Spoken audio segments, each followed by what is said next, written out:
What is going on, guys? It is Sunday. We film this show live every Sunday, but if you're watching on Monday, that's okay. It should be fun for you tonight. This is yet another Home Arcade podcast, or Justin Jabber. I don't know what this name is.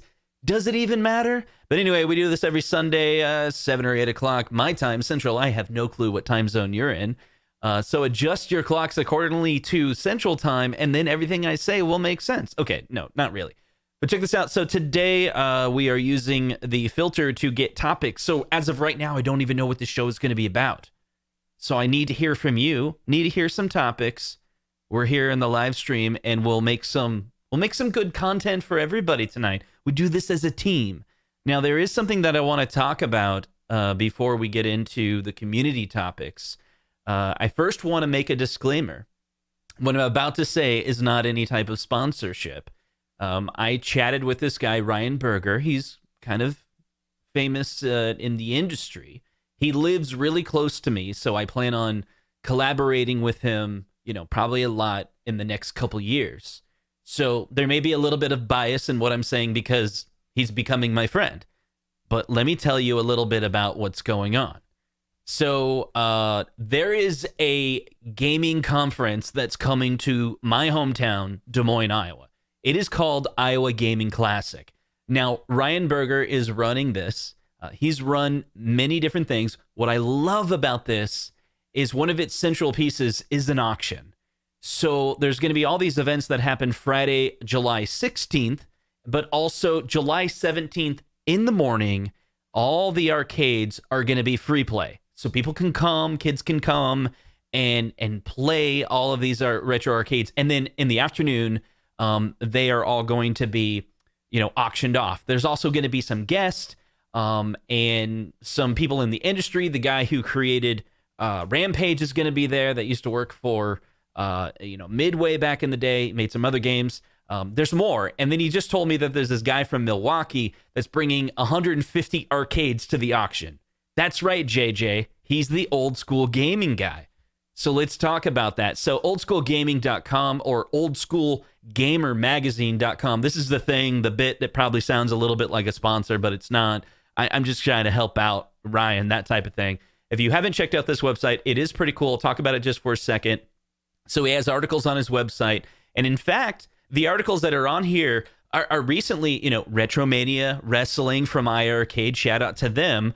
iArcade is in fact a sponsor of this Iowa Gaming Classic event, which is really exciting because remember, iArcade is out of Chicago.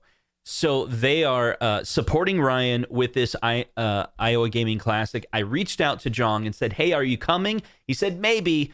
But Ryan was saying for sure, it sounds like they're going to have like a booth. iArcade will be there and at least a representative will be there. I'll hang out with that guy, help him set up or anything like that. I'm not an organizer by any means for this event. But of course, I'm super excited about it. I talked to Ryan. He said we can come, we can film, we can do live streams. He's given me permission to do all of that. He'll set me up with like a little area, a booth, power, Wi-Fi, the whole thing.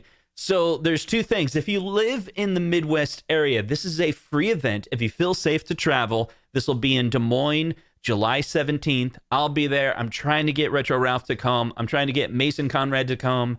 I think Mason's going to be coming. I'm going to get his Compass ticket for that. Got the wife's approval on that.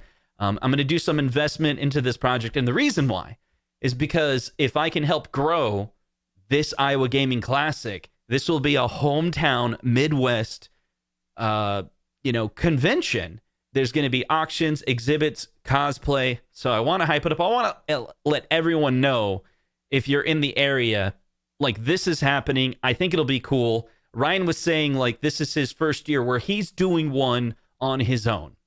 He's done other events and worked with other people's before. He's even gone to Captain's Auction because I was telling him, hey, we work with Captain's Auction. We do this thing where we live stream, but it's all over the internet. We've always wanted to do that one in person. Could we do that in person with you? And he's like, that sounds awesome. It sounds really, really cool. And so we worked out the details. So we're going to try to bring this event to you either on this channel, Retro Ralph Live, or One Up Weekly or something. We'll figure it out. So if you can't make it, we'll try to make it where you'll be a part of it.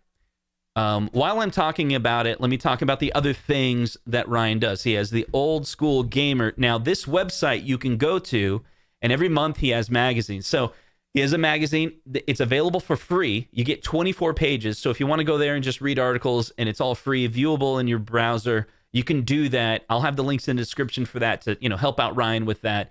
He'd mentioned that he became aware of Ralph and I because Ralph and I talked about this on the One Up Weekly, and he was trying to figure out why he had all of a sudden this boost in subscriptions, and he traced it down, and it was one of our videos. So he's like, hey, anything you can do to help promote what I'm doing is going to be helpful. He's definitely, I talked to him. It sounds like there's a big investment for this, and it's probably not going to be a very large turnout this year. And the reason why is because it's not popular yet, right? It's Iowa Gaming Classic. Have you ever heard of it? No. But hopefully in the next few years, Iowa Gaming Classic will become a popular convention, not just 500 people coming, but maybe 1,000, 2,000, 3,000, 4,000 people coming all around. Right now it's at Merlehay Mall. They're going to have in June, I guess the theater is going to be open there, a brand new theater in the Merlehay Mall area. It's all like newly remodeled. They're working on it right now. So it could be kind of exciting. Going back to this, if you want to pay $10 a year, you can get what's called Digital Plus. But here's the coolest thing. Ralph and I talked about this before. $30 a year. And they will send you this magazine every month. And it feels like a Nintendo Power. Like does anyone else do that besides Ryan? And so you got to give him, points for that. That's really, really cool. So anything I can do to help bolster the retro gaming scene, I've always wanted to be a part of. And I'll talk a little bit about it. Something that I've done in the past was RetroRGB.com. I've been following Bob, for a really, really long time. And I know around 2017 or so, I reached out to him because he was constantly doing on his podcast, Hit One if you love Bob, right? We all love Bob, right? He's great. So back in the day, he was trying to make content, but he was like, man, I'm spending most of my time with doing websites. And I'm like, I don't know how to do websites. Like, I'm not a coder, right? And I thought, what could be my part to help out the retro gaming? So I was the developer. Bob's the founder of RetroRGB. Justin, lead developer for RetroRGB. That's me. So I came in and I took over all of the website design and took all that. And the point was to let Bob focus on what he's good at, and that is making content. And I wanted to mention this about Bob because another shout out to Bob. He put together this new video, and I think it is fantastic. His #1 article on the website right now, RetroRGB.com, cables for retro gaming. It's like, this is the de facto video. This is like the 101 about cables with retro gaming. I know there's a lot of people in this audience that have retro gaming consoles, but do you have the best cable that you can possibly get for that television? Do you need the best cable? Maybe you do, maybe you don't. But Bob, and Bob has worked with a lot of other people, but I think this video that he put together is really good because it's a really good entry point for people that have familiarity with, like, I understand what an RF cable is. I kind of understand what that yellow cable is. And I understand, like, the red, green, blue cables. They're like called component and they're better. But, like, how do you get that, like, on a Super Nintendo? He has a really good video. And what the heck is SCART? Like, what is SCART? Who uses SCART? And so hey, Mike, I'll definitely have a link. It's RetroRGB.com. I'll update the description. I'll put that link in the chat right now. So I want to talk about that and just kind of illustrate, like, before I was talking about how why I want to help out Ryan with Iowa Gaming Classic. It's the same reason why I helped Bob. If I can contribute to the retro gaming by helping with website design, and that takes away a burden on Bob, that's good. Then he can focus on this great content, right? Same with Ryan. I can't promote much or tell people about it. Like, who am me? I'm just a small YouTuber. But I can try. I can try to tell people about this conference, kind of do my part, and then go there and help him out, help him kind of take some of the burden off doing some of the work there, because it's going to be a good investment to retro gaming, right? That's my plan.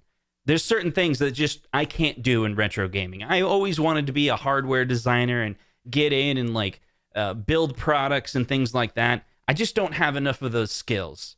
But there's other skills that I do have, so that's what I'm gonna try to help out. And so there's a lot of big hype around Bob building a wiki, and that's something that I started doing about 2 years ago.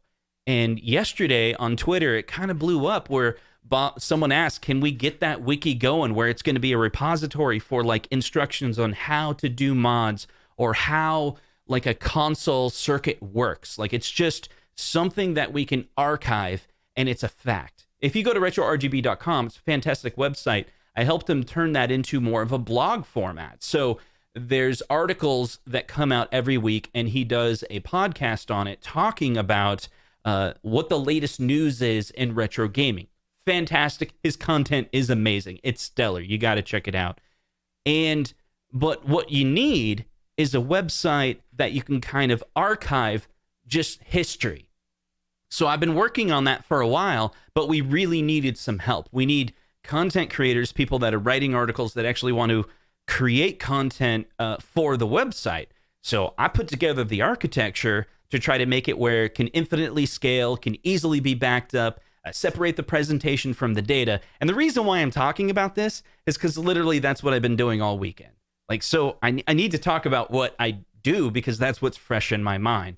So anyway, there's a lot of buzz about it. So Bob reached out to me and said, hey, can we put together a private presentation? We're going to get some creators that are going to help create, help contribute to the content, porting some of the data over from RetroRGB.com. A lot of that has to be done by hand because just the expression of a lot of the articles are written currently from Bob's point of view. It has a lot of I's in it. I did this and then I did that and I found these results.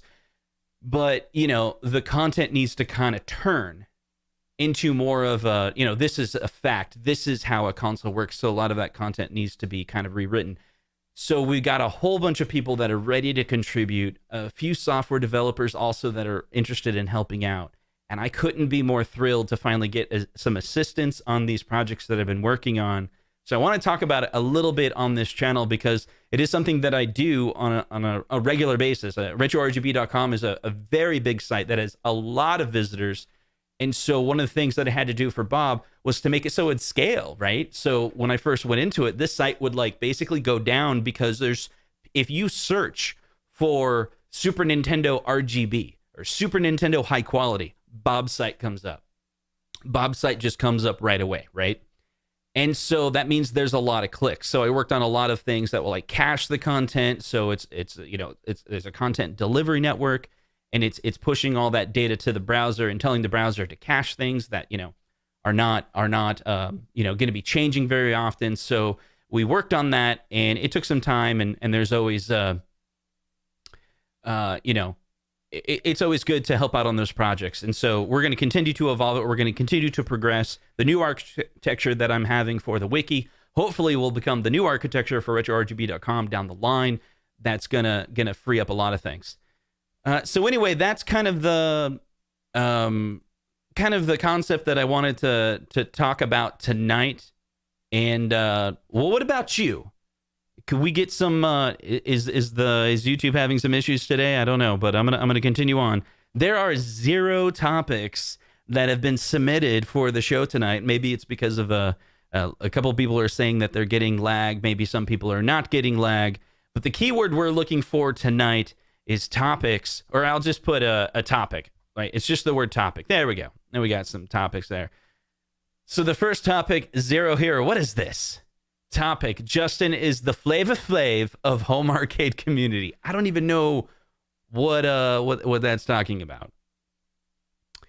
So let's see. Rainwater is saying topic: cool toy tweets that Arcade 1-Up pre-orders are live.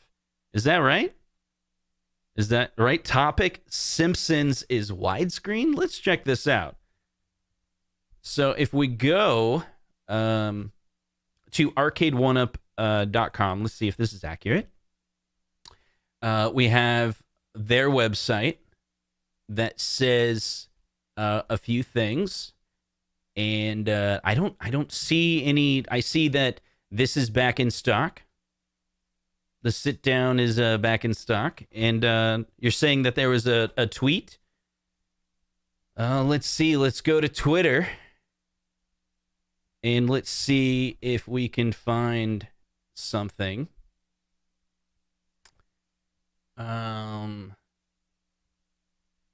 Yeah. Oh, wow. Yeah, I can't find that tweet, I guess. I don't know why. I'm sorry about that. I didn't mean for you to see that. So I'm sorry. I don't know what you're talking about. Maybe someone can send me a message on the side to help me be informed about something that another content creator has created. If you're on Twitter, message me at ConsoleKits and let me know what you guys are talking about. So I'm looking at Arcade 1UP's website as of right now. When I go to their games, I don't really see anything what you're talking about. So Lewis shared something with me, but I didn't plan on sharing that because I assumed, go to your Twitter. Yeah. I assumed the thing that you shared with me, Lewis, was not like for public consumption. Are you saying it? Let's see. I'm going to messages. Yeah, I don't see. Are you talking about Messenger, Lewis? Dude, Lewis, you gotta tell me. You messaged me earlier. I'm like, am I okay to share that? Am I okay to share that? I posted it everywhere. Okay. I guess let's analyze it. Okay. You guys ready for it? All right. From Lewis. So it's hold on. Let me back up because there's no sound. We're going to tear this apart. I guess this episode just turned into a new leak from Arcade 1UP. The topics have spoken. Okay. So there we go. Here we go. Here it is. Let me make sure we got audio. We're going to play it through, okay?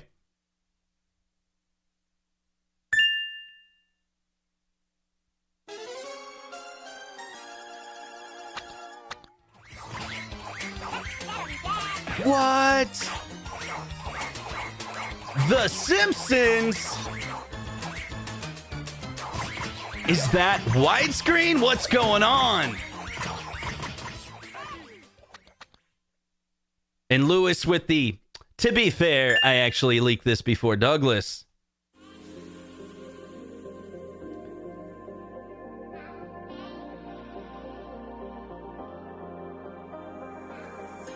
That girl's like, look at this. Look, is that widescreen? Is it really widescreen?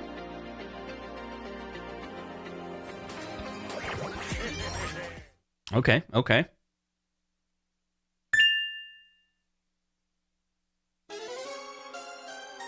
right, here we go again. Yeah, notice the trackball. Get him, Dad! I don't know if that's widescreen. I wonder if this is just an early render of the... I don't know. I'm not sure. I'm not sure if this is like official. So check this out. Let's look at it. Okay. So from this screen right here, it appears as though, and believe me, Lewis is saying I think the video was made a while back. I don't believe they're done with this unit. From the sources that I have, this unit is currently being worked on and it's not complete. So this video looks official, but it could be like an early render of a sizzle reel that they plan on, updating. So first we have gameplay that's 16:9 on this screen, right? So does that mean it's going to be a 24-inch widescreen? I don't know. Don't I wouldn't run with that. I wouldn't go around telling everyone that, oh my gosh, it's widescreen. Like, wait. Because remember, even the renders of Tempest was vertical. And that's the official one. You go to arcade1up.com right now, and you look at it, and it's a vertical screen. And they just never went back and changed it because they ended up going horizontal. But this could be like the person who created the video is just, putting it together, and he just threw in a widescreen gameplay because he just, found, some YouTuber on the internet that has a widescreen gameplay and just put it there as a template. All right, so there's the first one, right? Yeah, it looks like 16 by 9. And then all of this little arcade 1-up, that kind of looks like a new branding. So if you look at this looks like a video, right? And I don't see any bezel on the side. So it maybe it is a widescreen, is it? Or is it yet another, this is just a video and, these people were playing on a green screen or something like that? Because a lot of times when they'll do these videos, they're not actually playing the unit, right? And they just fill in some of the things in post. So, like, even that white reflection may be just completely in post. They're doing that. So let's take a look at the control panel. I do see one thing. Help me out, guys. I don't really know. See that orange button? Do you think that's the live button? Or, because it's kind of up higher. So you got your power and, you got your power and you got your volume, and then you got like this orange button. Is that the orange button that's on the original game? Or is it that green and yellow, the fourth player button, and then that's orange one's live? What do you guys think? You think that's live? I think it's live. Okay, so yellow, that must be the fourth player, and then the second player is there? And then I want it, because it's up high, I want to say that's the live button. Okay, so we got that. She's really excited to play this game. Okay, let's look at it here. Yeah. Let's see. So that is coin. I think that's live. And then you got the trackball there. They're showing that 4 people can play. And all of this, it looks like it's filling the whole screen. So is The Simpsons going to be... Yeah, look, they got the instructions here.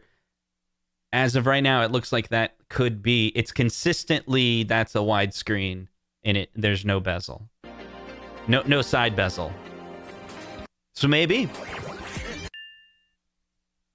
Let's put that as a maybe. All right, so there's a super chat by Zohar. Let me get into that. He says, what is that MK logo at the bottom of your monitor? Of your monitor? What are you talking about? My monitor.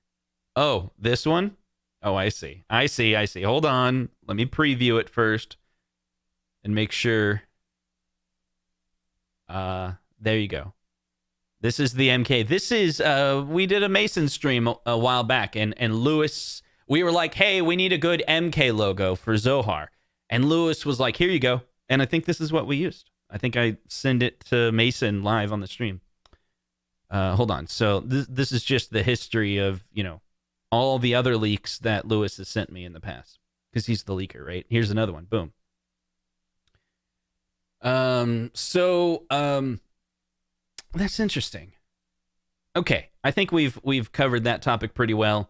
It looks as though there's a leaker out there that's like trying to make content that's really, really official, or that's leaked. And maybe it's a 16 by 9. That's really interesting. Okay. So let's see what other topics were recommended for tonight. So LJ, hold on, let me switch my screen around here. And we go here. So we got LJ Katz with the handheld mods. So if you're thinking of being a hand model, you may need some models, handheld models. Yeah. That's what he's talking about, right? Right. Okay. And then Don Chaffee with the that NES control panel mod for Arcade 1-Up that Mad Little Pixels did a video on. Okay, do you guys know about that? I think you do. The number one alternate channel that people watch from mine is Mad Little Pixel. So, what is it called? Intech? Intech? Is that the name of the company? So, Mad Little Pixel. Let's see. We're going to pull that up. And Mr. Mad Little Pixel, he put together this one, and here we go. He's the most interesting NES console ever. This arcade stick plays Nintendo cartridges. So there's this video. So just search for the most interesting NES console ever. He's did a video on that. He did another one. What is it? A while back. It was like, this is a Sega Genesis, right? Here it is. Is that it? Yeah, this is the Sega Genesis. So the most interesting Sega Genesis console ever, arcade stick that plays cartridges. So what I believe this is it is a little mod that you put on your Arcade 1-Up. It outputs HDMI, connects to this little monitor, right? You guys know about it? You guys know about this? So basically, it is really cool. And I'll tell you why it's really cool. So on the back of the Arcade 1-Up monitor, there's a couple screws that hold the PCB. You take that sucker out, right? And you put in the replacement one. Now, what that's going to do is, I think it does a couple things, right? It manages your video. I think that's all it does, right? Like, so it has an LVDS connector that'll make it so the monitor will work. And then a ribbon cable goes out. The ribbon cable is going to connect to the control panel. And so that control panel is, I think it's sending the video signal over the wire. I think that's what it's doing. And then making it essentially so you have a drop-in replacement. And so how they're getting away with it without, like, shipping ROMs, it's actually a pretty clever idea for the company. On this one, inside there, they have like a Sega Genesis emulator on a board. It's just emulating the hardware. And you bring your own ROMs through a cartridge, And in my understanding, I didn't follow it deeply. I believe it works with an Evercart, an EverDrive as well. I'm not sure. Maybe it doesn't. You have to check out the video. I haven't seen the whole thing. I understand the concept loosely, and I believe the company that's making it, they also built one for the Switch. And so the Switch one, I was going to look into. I think with the Sega or the Nintendo one, it's kind of clever because those are a 4:3 console, so you can kind of keep your aspect ratio. For Genesis, for the Switch, what I would hope they would do is make it where if you're playing in 16:9, you can keep that aspect ratio, but it's going to be old school like the 90s, right? So whenever you watch like a cinematic movie, was the original cut on a 4:3 screen, right? You would have bars at the bottom and top, right? And that was the preferred way for a lot of people to watch those movies back in the day, because the alternative was zooming in and it would cut off the movie, right? Or pan and scan. Remember how horrible pan and scan was? Especially the movie, what was it? I can't remember the name of the movie. That was like the worst pan and scan ever. Multiplicity was just insanely bad because they took advantage of every inch of the screen, and they needed to get Michael Keaton in all the shots, so they kept on zooming back and forth, right? Anyway, so if you're going to play a Switch on an Arcade 1-Up, then I would assume that if you're actually playing a game that's 16:9, you need to be able to see the whole screen, right? So that means you would have black bars in the bottom.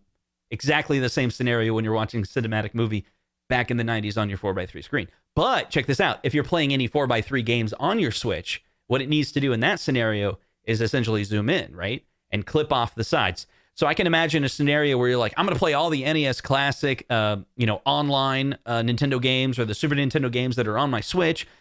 And when you're in the menus, you kind of flip a switch, hopefully, and you can see the whole screen, right? You can kind of navigate through all the games. You can kind of find the games you're looking for. And the moment you're in the gameplay, you flip the switch and it basically, keeps this aspect ratio, but kind of zooms in essentially. And you have no bezel, you have no border, and you can play 4x3 games on your 4x3 monitor without any stretching, without any, it's basically cropped, right? So multiplicity is far better than Joe versus the Volcano. Hey now, them fighting words right there. So those are my concerns about that type of unit. Is like if you go with a Raspberry Pi, for example, one of the things I do like about the Raspberry Pi is there's a community of people that are ensuring, even for the arcade 1-up versions of the Raspberry Pi, they have a 5x4 version and they have a 4x3 version. Basically, the menus and UIs are targeted for that exact scenario.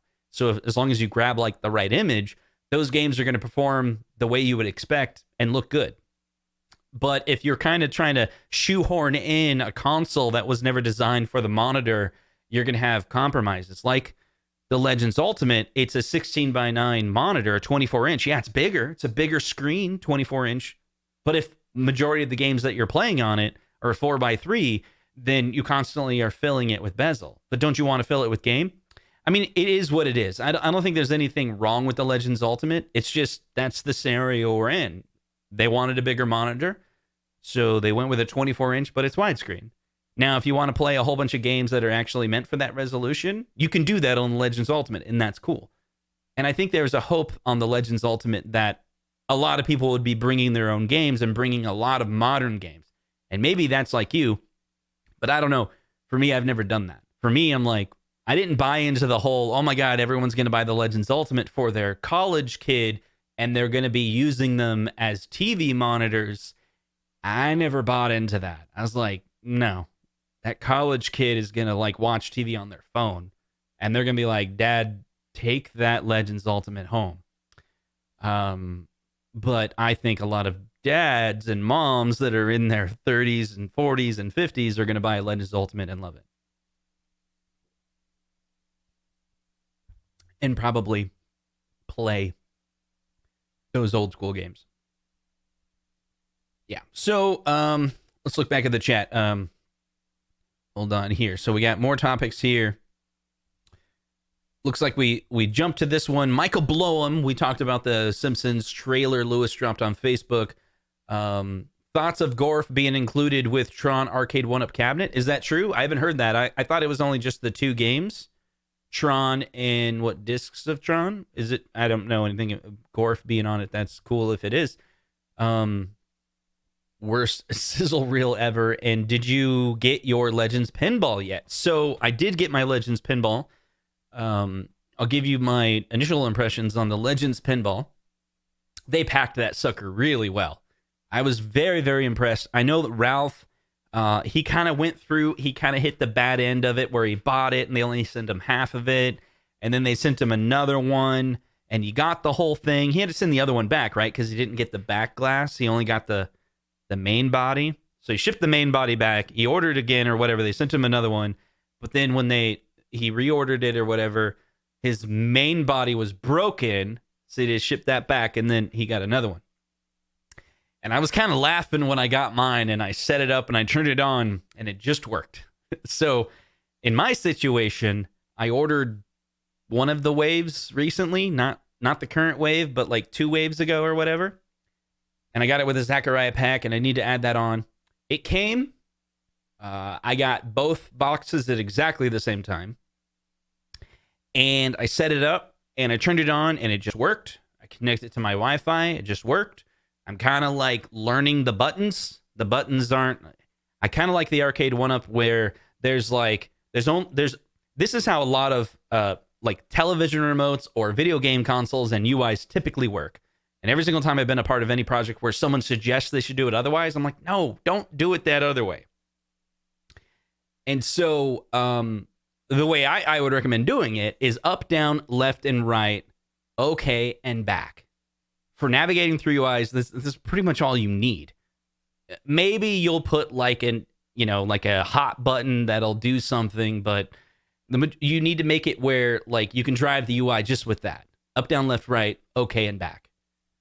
And that's what a lot of the arcade 1-Up cabinets are doing. Up, down, left, right. A is your okay. And then there's not really any menus today that are back. And I think maybe the new Legacy one kind of has a back. But then the Legends pinball, it's pretty good so far. But one of the things is like, there's no consistent button that's your confirmation button, and there's no consistent button that's my back button. So he said, would you swap the rewind for a back button? You can be like, rewind is my back, I guess. But like, I've been going through some of the menus, and it seems like when I'm in the game, look, I just don't know about it yet. Like, I'm in some games, I go into the game, and there's a menu, and I'm literally in the menu trying to quit the game, and I don't know how. I kept on pressing buttons. I don't know how. I'm like, am I supposed to call attendant? I don't know what call attendant does. When I press it, it doesn't do anything. And then I'm like, quit the game. Quit the game. Quit the game. Quit the game. Quit the game. Does this button do it? No, that moves it. That's my only frustration. And then I think I figured it out. I don't know if I figured it out. Because I think maybe there was a bug where I actually did get stuck in the menu and no button would back out. And I had to go deeper into another menu and then back out, and then it would let me back out. So that's just my frustration. And it's always been my frustration with AtGames. In fact, when I was working with them, that was the number one thing I wanted to help them with. It was like, just make your UI simple. And we built out a new UI to make it simple. They didn't like it. So whatever. I was like, oh, you don't like simplicity? Everyone else does. You like to make it complex? Sounds good. So yeah, I was at one point going like, I've ran out of options. Do I pull the pinball plug? And they were really, really nice. Like the customer support guy reached out to me as a YouTuber and said, if you need any assistance on anything, let me know. And I sat there and thought, do I use, it's like Monopoly. Do I use this card? You know, it's like, do I email him and go, hey guy, can you help me? Can we get on a Zoom?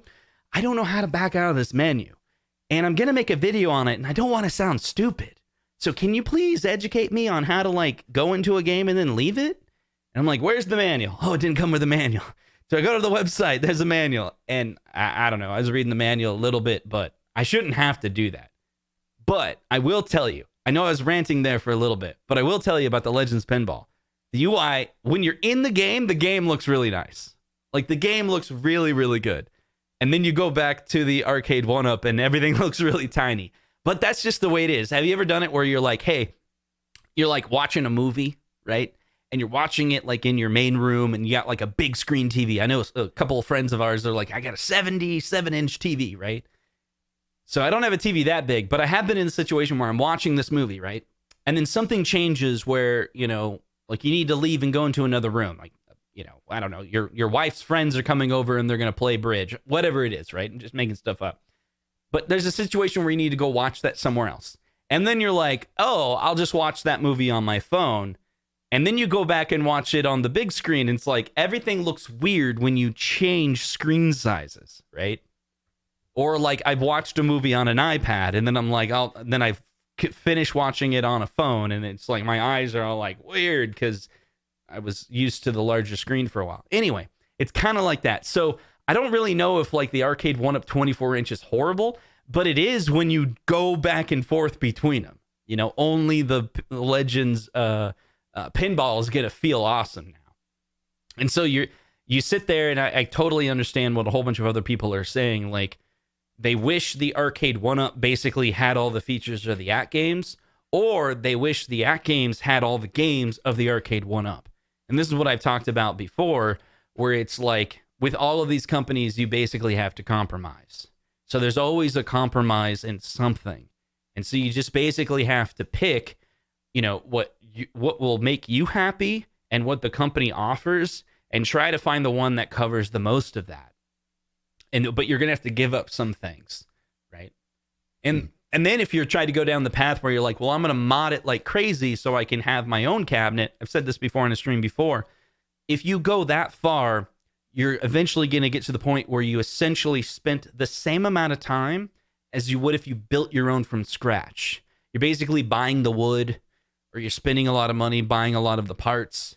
And so, I don't know. If you guys know a way to make it where I can spend only $500 and have everything that I want, let me know. But I currently don't know a way to do that.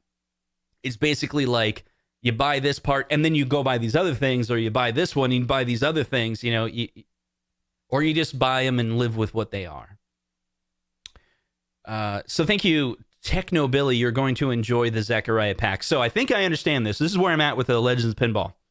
I got to go see if I have an extra thumb drive around. I kind of want to get one that's like low profile, and I think I have a couple low profiles around. So I don't know off the top of my head how large I want to get that thumb drive to be able to fit some of the games on it. And my understanding is if I put that inside the Legends Ultimate, I can go to FlashX. And FlashX essentially is their way of, it's probably just a Linux formatter, essentially. And it says it encrypts as well. Maybe it does. So it's basically going to provision my thumb drive to be ready to be able to download other things on it, because the embedded memory that's inside the system is not large enough to be able to add all the additional games on it. Like, it's a good trick to be able to like save some money on disk space. So the company's like, hey, we'll deliver these games with this much memory, and you bring your own memory for the rest of it. That's kind of cool. That works, I guess. If it saved money, I don't know. I spent a lot of money as it is, so I don't know. So that's that topic. The Legends Pinball, I'm pretty excited about it. And let's see what the next topic is. Got approval from my wife. Road trip for me and kids July 17th. Come on, Bob. See, now I got to talk to Ralph. Now I got to be like, Ralph, you got to come. Because we got Bob coming. We got freaking Bob coming. I'm sorry, I'm sharing the screen and I just realized you can't see. Bob says he's coming. Dude, that's awesome.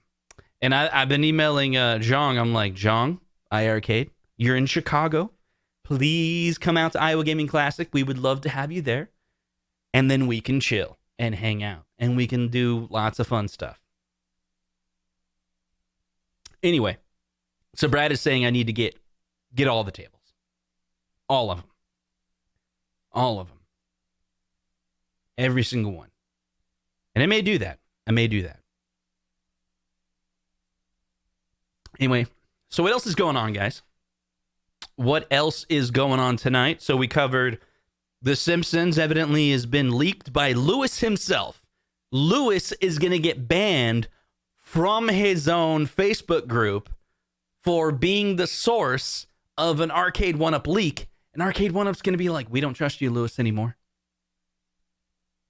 Actually, that's not going to happen because they probably don't even know. They probably don't even go into the forums, and they probably don't even read any of that stuff. So I don't know, Lewis, you could probably just post it there. I don't know if they're going to see it, See, there we go, Paul. July 17th auction is a 1-Up weekly reunion. Hey, Tim, what's going on? Stopping by to say hi real quick. Got some work to do. Hope everyone's doing well. Thanks, Tim, for coming. See, David. See what I mean? David contacted me too. He's like, "What you doing, Lewis?" See, here's the thing: when Arcade 1-Up reaches out to you and tries to put a muzzle on you, that just means it's real, right? It's like, what are you doing, leaking our stuff? See, you just proved it's a leak, right? Zohar says, I think there's no such thing as leaks. Arcade 1-Up does this purposely. You're wrong, Zohar. I think maybe they're coming around to the idea only now that leaks could help hype up their product line. But I don't think up to this point it was ever in the plan. I don't think it was ever in the plan. But let's find out what I just told you what I think. Right? And so I don't know if this is any good. So please tell me if your opinion is different. But hit 0 in the chat. 0 means Arcade 1-Up is 100% not behind any of the leaks thus far. And hit 1 if you're like, they got something to do with it. And I'll even go as far as to say, see, yeah, Lewis is like, they wouldn't be coming to me if it was fake. Boom, there you go. But here's the other thing about Lewis's leak. He says David contacted me too. But what does that mean, Lewis? When did David contact you? Did he contact you before the leak? And he goes, David's like, hey, Lewis, here's this leak. Go ahead. Have your day. Go ahead. Get it out there. Send it to everybody.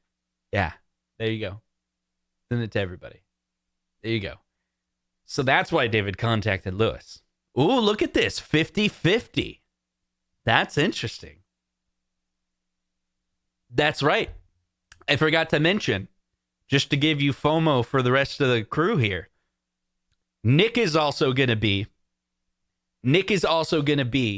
at, where is it at? Nick is also coming to Iowa Gaming Classic. That's right. And his wife is coming. That's right. So Nick, it's going to be great, dude. This is going to be so cool. There's enough people coming. I'm going to get Ralph on the phone and be like, dude, there's enough of our fan base that's actually coming to Iowa Gaming Classic that we could do like a one-up weekly live stream with a small little pocket audience. And we'll have a camera that like we can do our show, right? And then there's like a little camera that turns, like we flip a button and you can see the people in the audience. And maybe they'll come on the show. We'll talk about them. What's your favorite game? Do things like that. That would be really cool. See, I'm gonna get him to come because he can't say no to that. He can't say that how cool that would be. That's right. See, live stream at the show. That's what I'm talking about. See, Mason's here. Mason, dude, I'll buy your ticket, Mason. We need to discuss the details. But I need you to come to Iowa July 17th. You got to help document this fun thing. Mason, are you coming? Can you commit to us tonight, Mason, that if I get your ticket, can you come? I mean, we need to figure out where you're going to stay because you can't stay at my house. That's kind of the deal with my wife. She's like, they got to get their own Airbnb, but like everything else is cool. So he tells me there's a chance. Field of Dreams in Iowa. There you go. All right. So Iowa Gaming Classic is going to be awesome. We got more people coming. And I'm going to have a link in the description for anyone who wants to go to the Iowa Gaming Classic. Do me a favor. Go to the Facebook group. Let's see if I can make sure I update the link. If you follow me on Facebook, I put a link out there already. Show that you're going, Like there's no like affiliate link. I'm not getting any kickback for all the people that are going, but that will tell the organizer how many people from Facebook have decided to go, right? And so that can help with the organizing. What's up, Zen? How you doing? We were talking about you earlier. See, if all these people come, Ralph would show just because of FOMO. That's right. See, if we can get Zohar to come, Zohar won't come. There's no way. Zohar will be like, I've never left California. There's no way you'll ever find me in a place like Iowa. Iowa would be scary. That's my Zohar voice. He doesn't sound anything like that. But he's kind of like, I don't think I would ever come to Iowa. No, I was just joking. We were talking about Zen Studios. You probably heard your ears burning or whatever. See, Paul's like, I would love to see Justin and Ralph do a Field of Dreams parody. Let's see. What would be the best scene out of Field of Dreams? Let me look at that. Field of Dreams. I will say, nah, it's kind of dumb what I was going to say. I guess we could do like okay. So if Ralph came out, it could be like if you build it, he will come. And then like Ralph was like, huh? If you build it, he will come. And he keeps on looking back. See, that's a good time travel movie right there. Field of Dreams, that is a time travel movie. Yeah. So Don Chaffee with the $2 super chat, he says, no Zohar. Don can't make it either then. I need at least one representative from Canada. I can't come because I doubt the borders will will be easily accessible. Yeah, that's right. So walk side by side with Ralph asking if there's a heaven. And Justin says, yeah. Ralph's like, is this heaven? No, it's Iowa. Zohar with the super chat, he goes, if you build an MK fan page, an MK cab will come. Yeah, right. Oh, man. So it's kind of a dumb story, but this is something I remember from my childhood. So I want to say 1993. Do you guys remember when the movie Twister came out? So Twister, it was a real 96. Okay, 96 is when Twister came out. So in the movie, do you guys remember the movie Twister? I'm pulling it up on IMDb so you can kind of visualize what I'm talking about. So I'm watching it in Des Moines, and if you're familiar with the movie, there's all of these open space scenes, you know, where there's like there's fields, right? And tornadoes coming or whatever. And from what I understand about the movie, in that movie, there was a lot of production issues because there was actual legit storms like in the Midwest. And because of that, they had to keep moving filming locations. So the understanding is that the last scene was supposed to be filmed in Missouri, but then the house at the very end where they're holding on for dear life and the tornadoes, like they're in the center of the tornado. I think if I'm accurate, that scene was filmed in Iowa at a farm. So Iowa is a very interesting state where if you're in Des Moines where I live, it seems just like any other big city that you go to. And it's not that big of a city, but, it's not farmland. Like, it's got a really hip downtown, a great music scene, modern houses. It's not like people are driving around with, like, tractors or something like that. Iowa's very beautiful. A lot of people get confused that Iowa's, like, super flat. That's actually Nebraska. But, like, if you go the trip between Omaha and Nick probably knows this, right? So if you go between Omaha or Lincoln and Des Moines, there's rolling hills. Looks beautiful, like amazing, like you're in a different country, like you're in Switzerland or something like that. And I was actually visiting this weekend a city called Adel, which is just like 20 minutes west of Des Moines. And there's this it's beautiful, like the downtown area of Adel, just like the singer, right?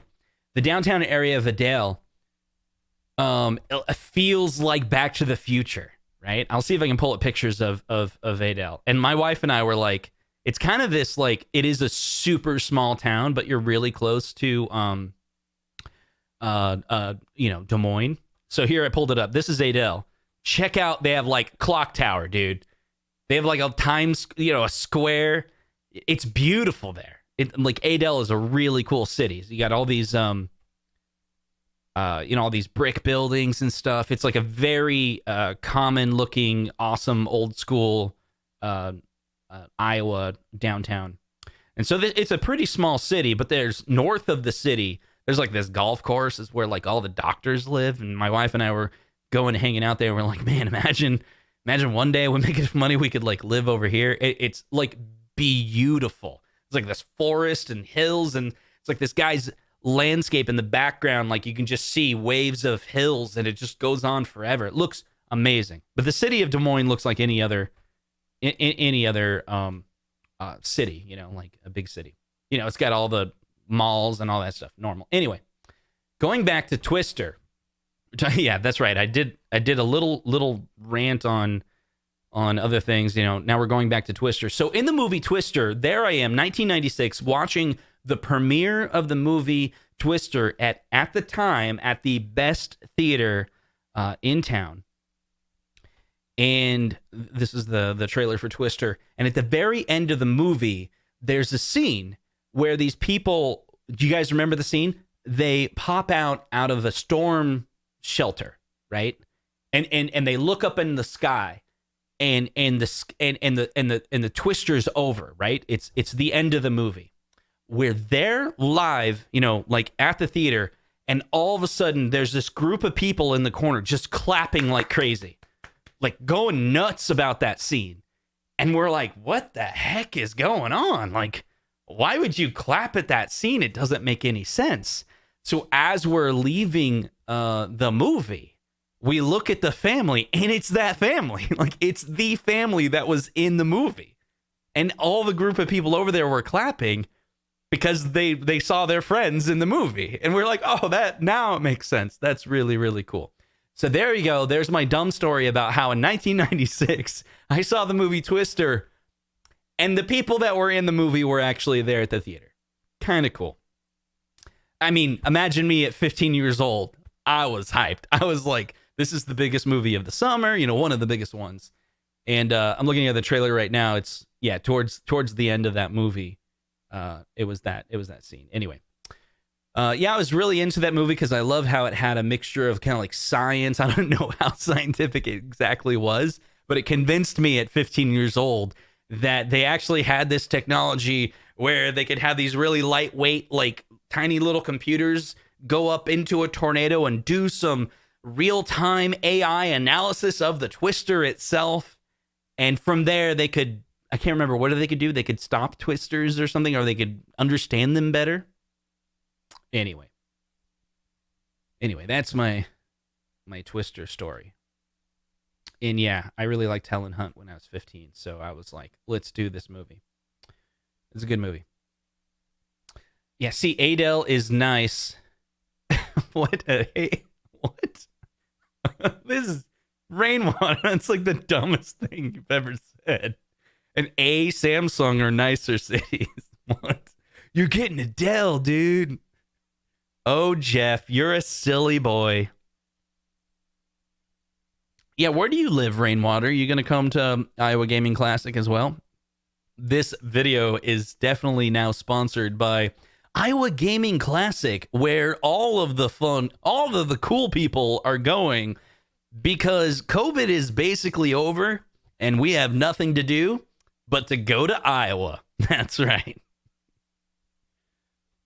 No, I'm pretty excited about it. I'm hoping like everything stays safe here in Des Moines. It's like all masks off. People are walking around like it's all good. There's still like this, kind of like social distance. Everything's kind of changed where people are like keeping their distance, but very few people are. So Ronald is like, dude, Justin, I live in Des Moines. We will be there just to say hi. Great job, one of your diehard followers. Thank you, Ronald. That's going to be really cool.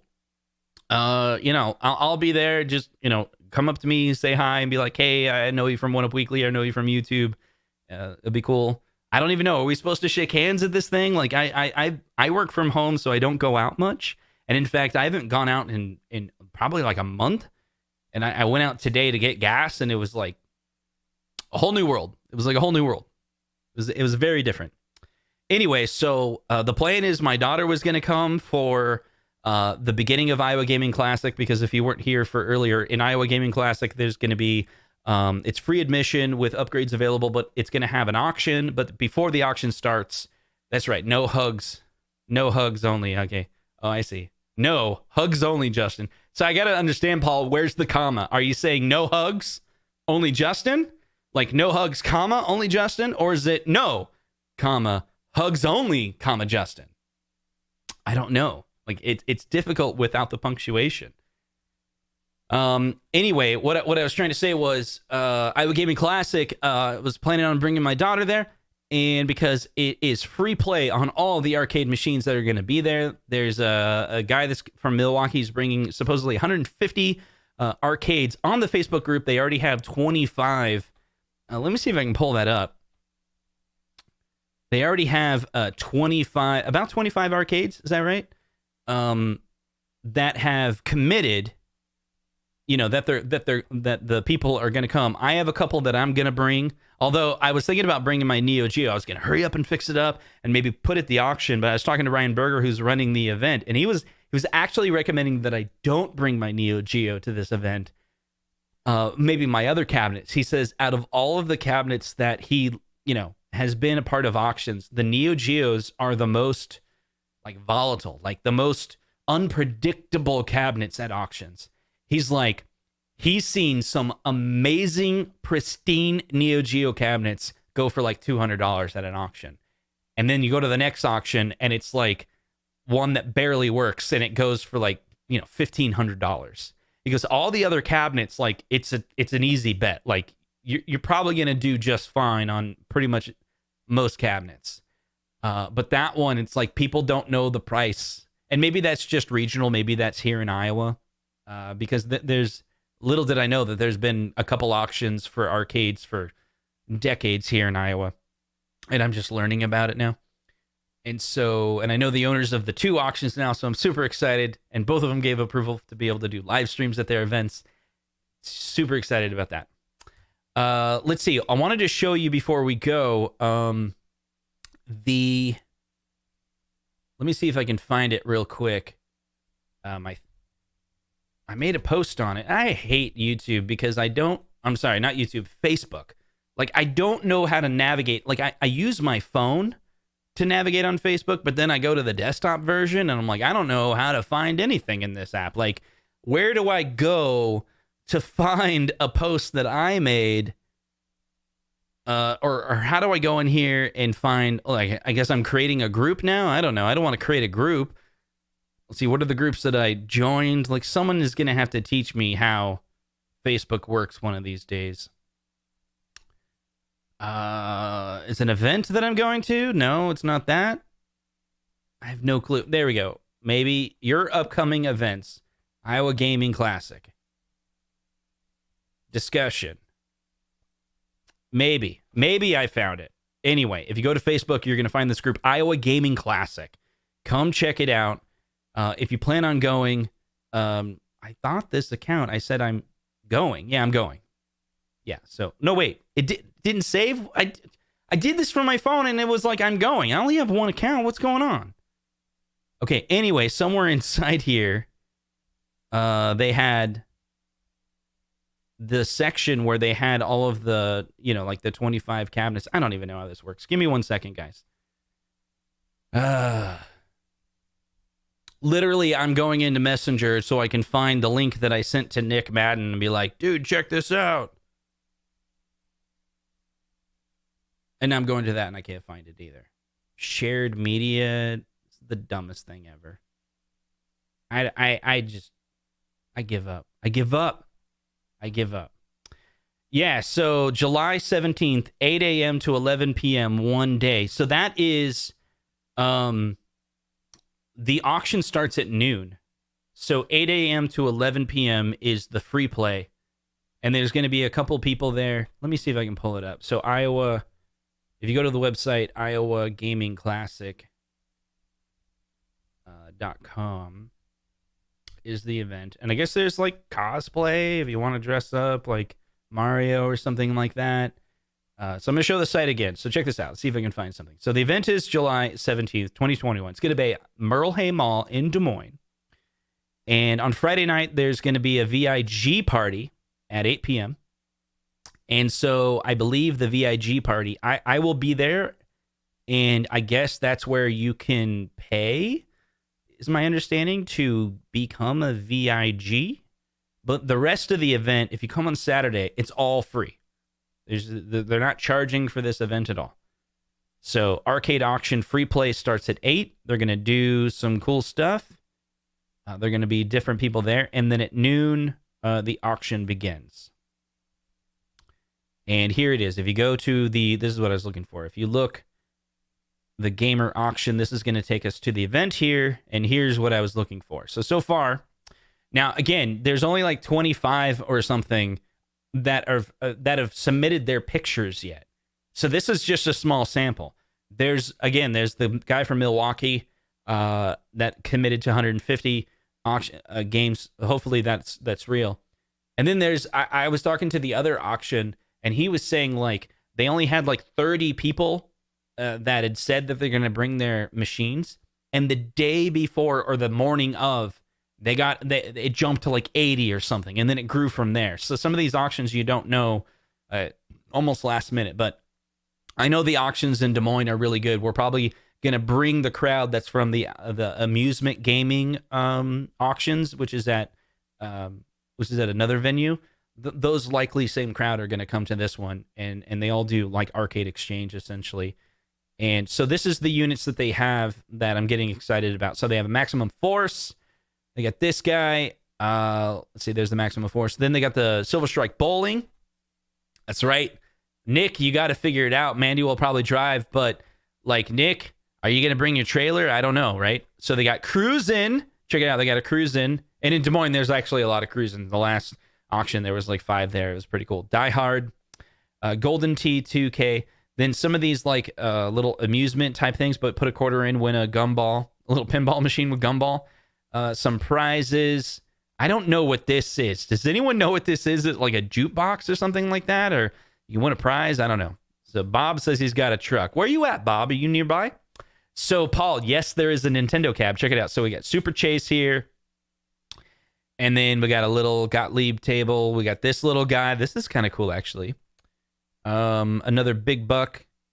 Let's see. Another super bike, Fast and Furious little motorcycle one. It's kind of cool. Check that out, guys. A Sega. Star Wars trilogy.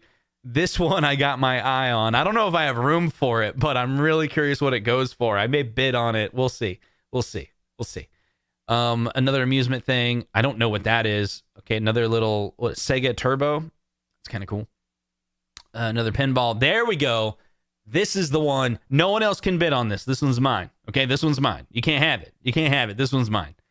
I was sending this one to Ralph, and he was like, "Oh man," because he's converting his Goonies, and he's looking at it, and he's like, "Oh man, that versus Duck Hunt looks good. It really does." So I have a play choice right now, and they have an empty cab. Well, it's a cab with like a 60-1 in it, and I've been thinking about doing some stuff to it. Now I'm kind of like, if I don't get this, I'm probably going to keep the one and not bring it to the auction. See if I can get this one. We'll see, and then maybe sell the other one at the other auction. I don't know. If I can't, I think I want to build this cabinet out of the play choice empty cab that I have. We'll see. This is the thing. At the last auction I went to, I can pull that up real quick in just a moment. Let me show you the last auction I went to. I took a ton of pictures. If this is a fun choice, if this is a fun conversation, subjects for you guys, I'll keep going on this arcade auction. So what's cool about the Iowa Gaming Classic, if you can't bring it there, we're going to try to bring it to you. We're going to try to do one of those live stream, what do you call it? Like a live stream event where we cover the auction and we do the game. Like I literally want to say, like, if you can't be here, you're going to be on the live stream. We're going to try to make it where you can guess the price, except for we're physically there. And I might be bidding on some of the stuff too. So I don't know if Ralph will be bidding on anything, but anyway. So let me go to my pictures and kind of show you, at the last auction I went to, these are the type of products that we'll have. And I wouldn't be surprised if a lot of these, are found again. I think it's possible that they could come back to this new event because they just keep kind of like recycling it. There you go, Nick, with a 2-play choice. Okay, so this is the last auction I went to a couple months ago. This was April 24th is when I went. So they had a Mortal Kombat here. I want to say this one went for, I can't remember exactly, like $500 around, give or take 200. No, it's 5 to 6 or 7. It was pretty good. So I bought that one. That's the one I got. I got that for $400. I paid a little too much for it because it's got a tiny little screen in it, but it's actually in really good shape in the sense of that control panel. This control panel is in really good shape. It's dusty. That's it. It's actually great artwork. It's missing those buttons because those are hard to find. But this is the one I plan on working on. The team molding's bad, but you can get that for like $10 at teammolding.com. And then it doesn't have a CRT in it, so I'm debating on what to do. I have a spare CRT that I could throw in it. It's the right size. So I've been kind of holding off on what I'm going to do with it. This was my first auction. I kind of like got into the hype of the auction, and I probably should have stopped at like 300, but I ended up going 400 on it. And this was actually towards the end of the auction. So I really wanted to get something, but I want to show you just to the left. This Buck Hunter went for 175, and the other Buck Hunter, no, I'm sorry. I think it went for 150, and another Buck Hunter went for 150, and both of them were like the double barrels. This one went for a lot. I really wanted it. It was kind of small, but it was great. It was a big screen, and it was very unique. Really, really cool. These I regret. Both the Popeye and the Excite Bike. I bid on these at the last auction. I think they went for... I was in that. I wanted that Excite Bike bad. Like the control panel, look at it, looked really good. I think I stopped around 400, and I want to say they went for like 600. None of these went for more than 1,000. These were all 500, 600, 700. Let's see. Then we got... I thought the RPM was good. They had a Dr. Mario there. Also went for that price. They had another... Yeah, this is another Popeye. Again, $500, $600. And it was at this point, when I saw these, I was trying to go for that 300, 399. Because in my head, somehow I got out of my head, I was like, man, if I can get one of these really, really nice arcade cabinets with a real CRT in it for the price of an arcade 1-up, that's a really good deal. And I, when I was bidding on these, in my head somewhere, I said stop at $399. And then when this Popeye went and sold for like, $500, $600, I'm like, what the hell? A lot of the arcade 1-ups are $500 to $600 now. And I could have owned that instead. Like I'll blow money on an arcade 1-up at that price. But if you look to the left of that cabinet right here, I think I have another picture of it. I bought this one instead. And I got this one for $125. That was a pretty good deal. They had an NBA Jam. I think this one went for like 800, I want to say.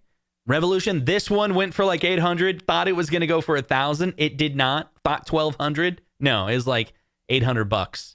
Good condition too. Double Dragon, don't recall, but probably 4 or 5. That X-Men, I think 600, 700. Dude, this guy right here. In the chat, how much do you think this one went for? What do you guys think that this machine, now look at it. It kind of looks like a countercade, but it's not. It's got a 60-1 in it. It's got, I think, a 17-inch screen. 750, 700. I want to say it went for 350. I couldn't believe it. So this guy next to it is a Timber. I don't think I got a good picture of the Timber. Didn't you say 1,200? No, if I did, I was confused. There were cabinets that went for 1,200. This Timber went for 1,700. This Timber right over here. And here's the thing that blew me away about the Timber. This one's brand new. Like someone built it like from scratch, and it went for $1,700. So it's the only thing original about it is the PCB inside it. The Timber Tapper. And so someone built that, sold at the auction. I didn't even know you could do that. Like you could build a cabinet from scratch and make it big and sell it for $1,700. Now it's got a lot of detail in it. It looked really, really nice. The wrap and everything looked really, really good, but I don't think he like actually got old parts or anything like that. Yeah, it's a combo. So the guy was there and he said it's got a switch on it. Like I think it's like it's one board and then 2 EEPROMs or something. Each game is on that and there's a switch. Yeah, it's a Tapper Timber. It's a Tapper Timber. But he said it's real hardware. It just has, like, I think he said EEPROM switch or something like that. Or that's at least what my head was telling me. This is another like Alien versus Predator, kind of that Street Fighter look. Like a Street Fighter cabinet. It didn't go for, I don't know, 700 maybe. The Galaga, the Galaxian, this was the very first one. I want to say it went for $400.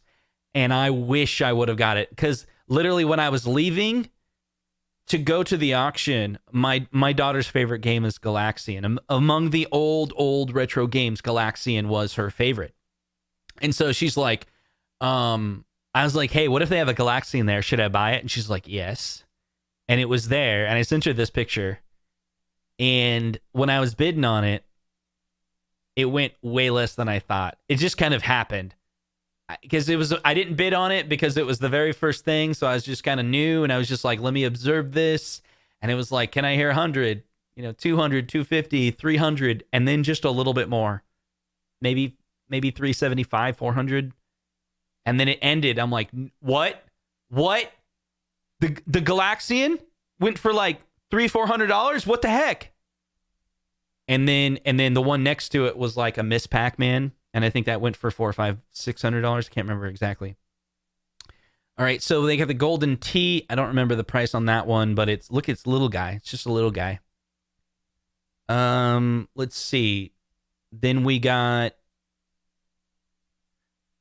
I don't remember. This is the one. See, I remember talking to the guy, and he was saying I got it for $150, but he said both of them were double barreled. But is that a double barrel? I thought that meant there's two guns. Maybe I don't know what that means. Again, yeah, nothing went for. The only thing that went for more than 1,000, I think, was the timber. So all of these were really good deals. I bought this. I regret buying it. It was a Mr. Do cocktail. I spent $225 on it. I guess it wasn't too bad, but it scratched up bad. So maybe I gotta. Yeah, there were buyer's fee, 13%. So it was a little bit more, and then there was like a 7% tax. So every price that I'm saying was a little bit more because of tax and buyer fee. So this was. I thought I was bidding on when I bid on the Mr. Do. There was a crowd around it, and I couldn't see it. And I thought I was bidding on a Donkey Kong. And I couldn't see, but I bid, and it stopped, and it made this really loud noise, so no one bid on it. So in my head, I thought there was this confusion that a different machine was making the noise, but everyone thought it was this machine. And then someone joked and said they all sound like that.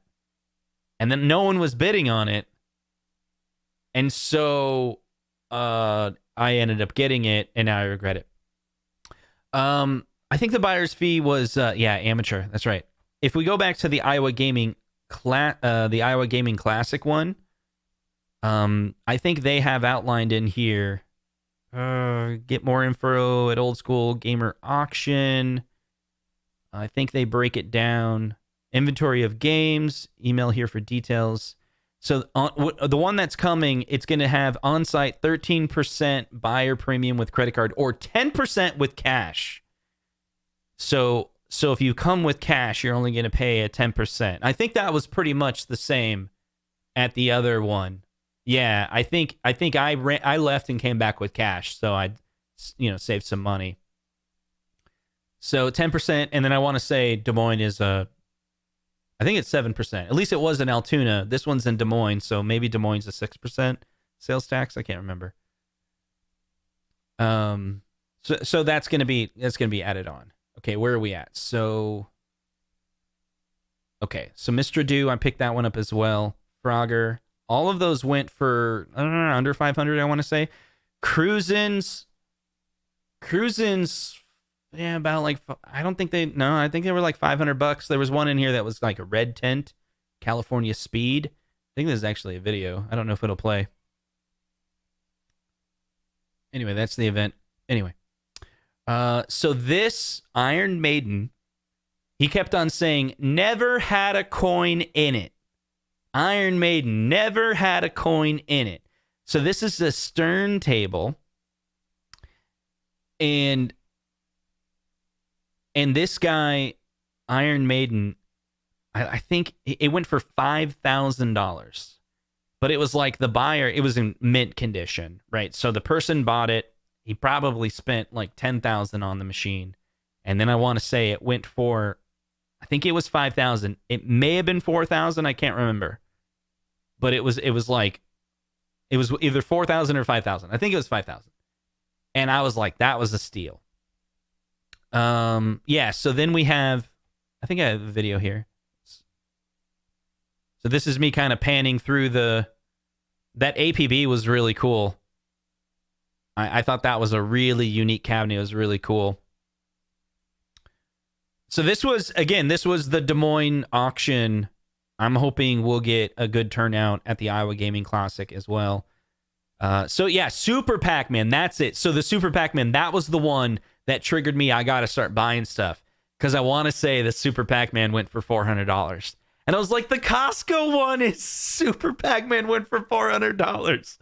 Like, the arcade one-up was $400. You could have a real one if you're going to pay a fee. Sure, but come on. Like, Ralph was right. Ralph was like, if you look hard enough, I bet you could find arcades at a price similar to arcade one-up. And I didn't believe him. I was like, not in my area. There's no way. But in my area, all I've ever looked at was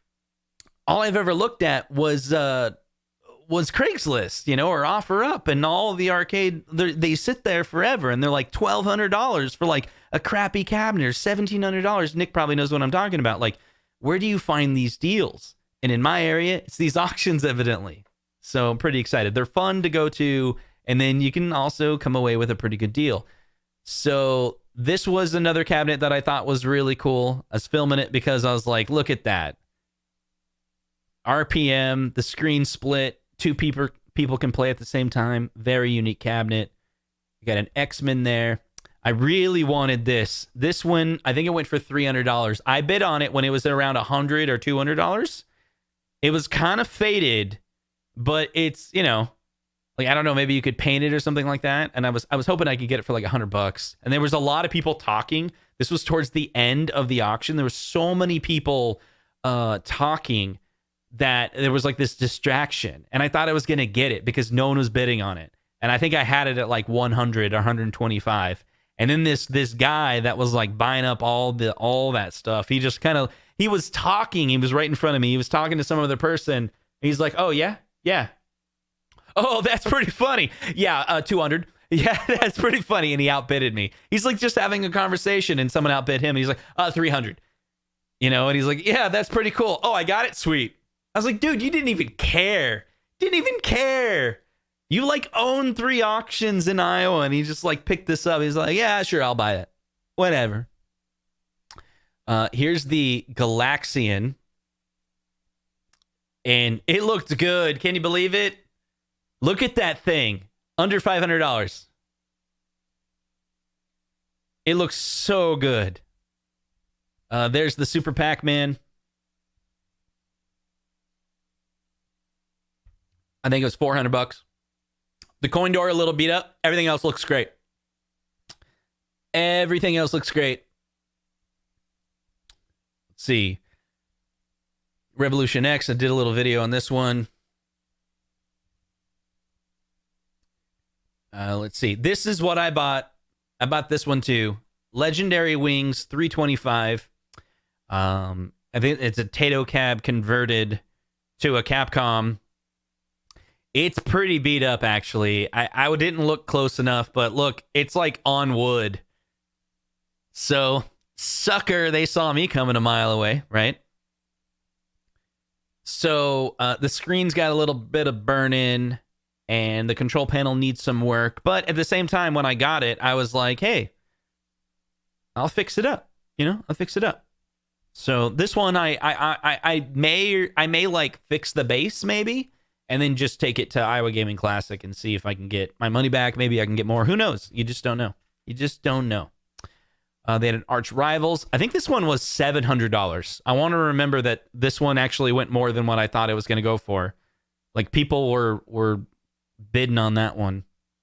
Here's the timber. Check out the timber. $1,700.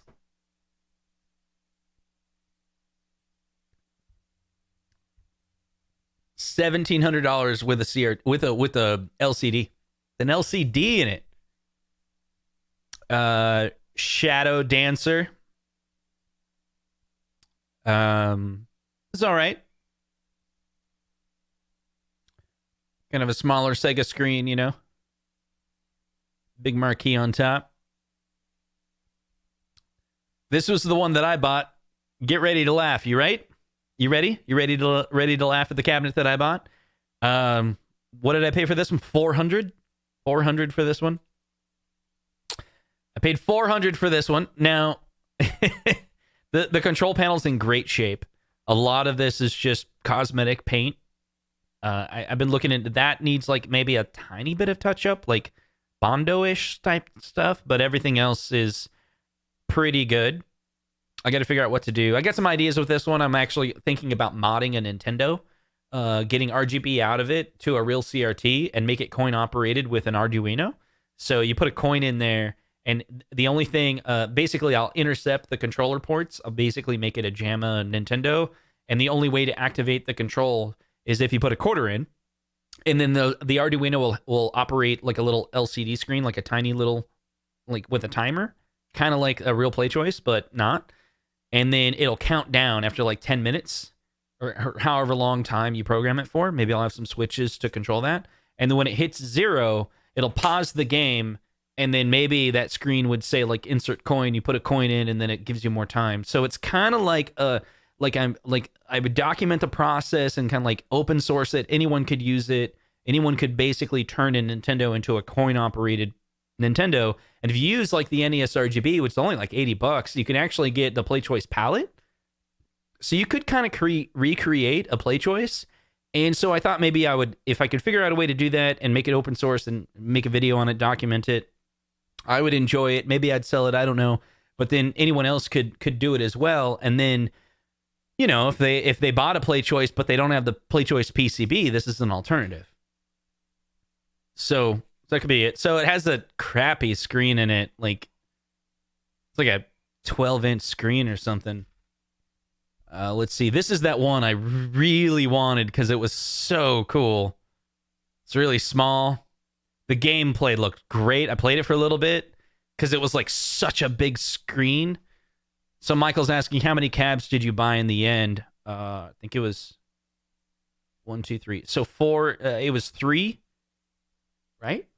3 cabinets, a Mega Touch. I got the Mega Touch for $65, and then the cocktail table.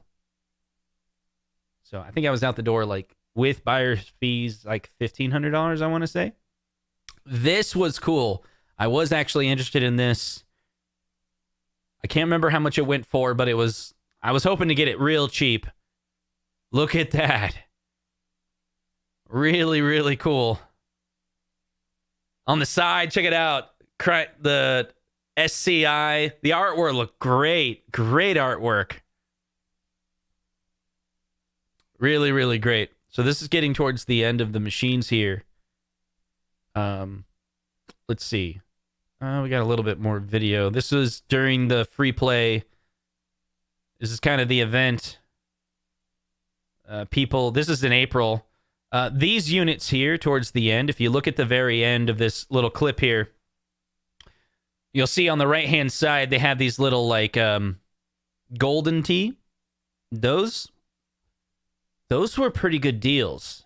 This one was really cool. It was like a golden tee conversion, but it actually ran like emulation station on it towards the end.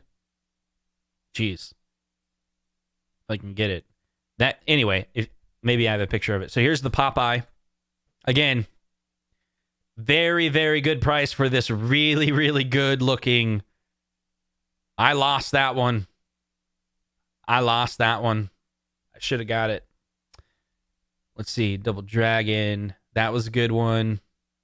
Oh, I played with this one. Look how clean this one is.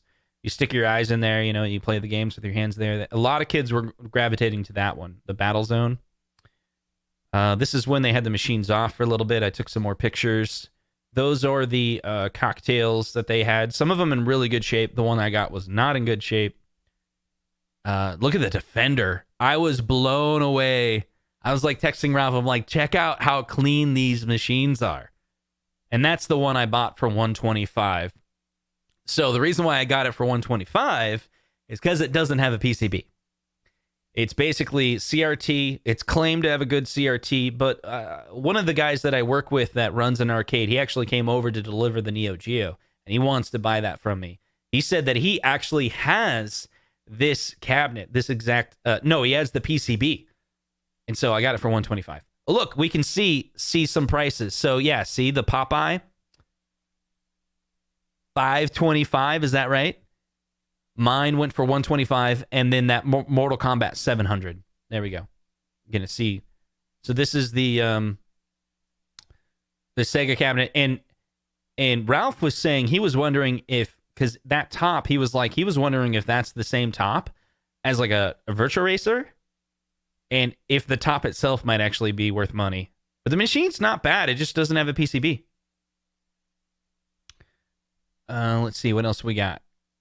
Yeah, so this is what I was talking about. Was 175. So 175 for this was one of the Buck Hunters. That Buck Hunter went for 175. Perfect. It was a great condition. Great. I mean, like the coin door is a little messed up, but like the game works, right? Like it looks great.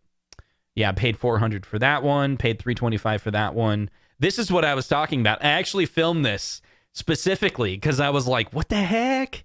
So they turned this on, right? And it's running, out of all the units there, they had a couple that ran 60 in one, but this is the only one that totally has like a Raspberry Pi in it. So it boots up, right? And there's, I don't know if you can hear it, but all these people were super nice. I was hanging out with them afterwards. So it booted up like an emulation station, and it's basically, I think this one came with the whole setup. It came with the monitor, and it came with the podium and all that. I can't remember how much it went for, though. This was, I took a picture of this because I was like, what is going on with this? $600. I think I bid on this, actually. I think I bid on this around $300 because I was like, I don't know. I was just like, wouldn't it be so cool to have this compact machine, right?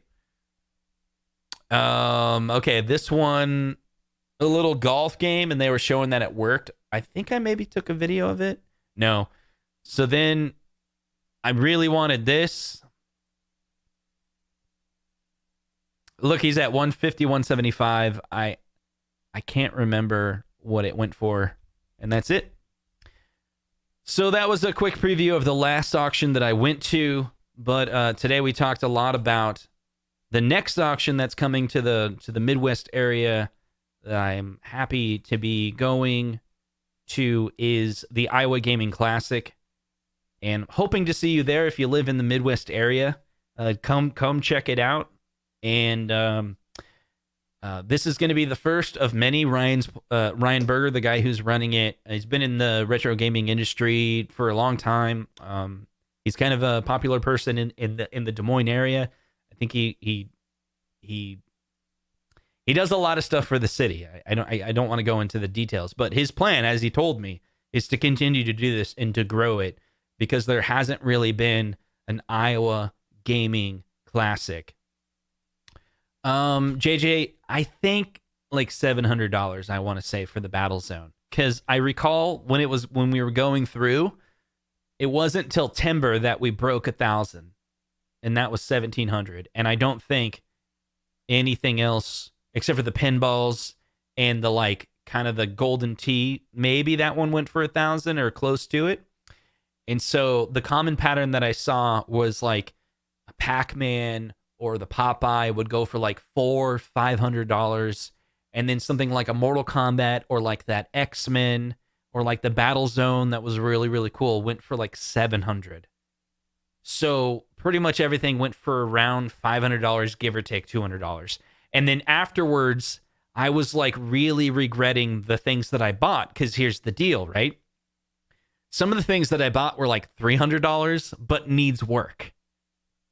But there was cabinets that sold for $400 or $500, even $600 or $700, that don't need any work at all, that are in like immaculate condition.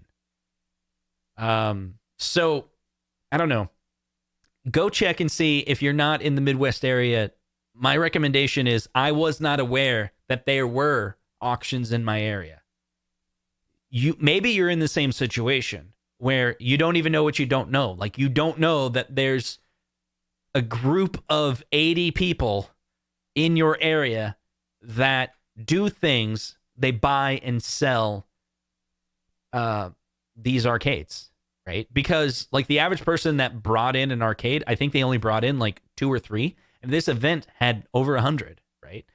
And so I was talking with the owner, and he was saying there's like this pocket of people in Des Moines. There's like 80 of them that will always come to these events, and they're buying and selling arcades that they have, they own businesses. They put arcades in various malls in the various, surrounding area.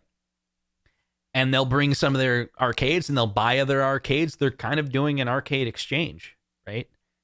And so I thought it was really, really cool. And I definitely wanted to talk about, Iowa Gaming Classic, and it's going to be really cool. I'll be there and hope to see you there too. So thank you so much for hanging out at this chat until chill Justin Jabbers forever.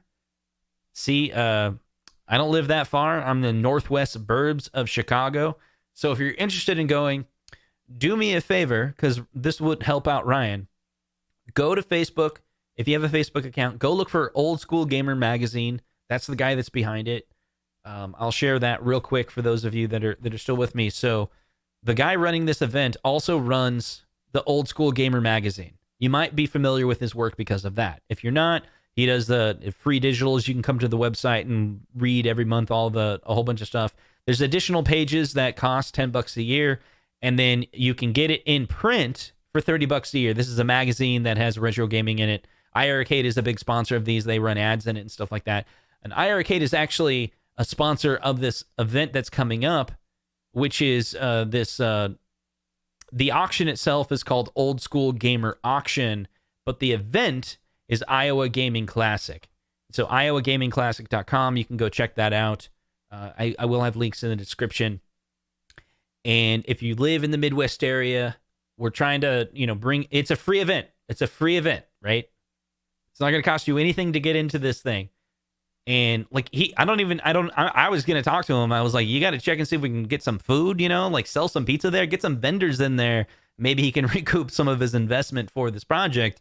But he's hoping that 3, 4, or 5 years down the line, he can keep on growing it. And that's where, as an event organizer, then he can, get money for the hard work that he puts in.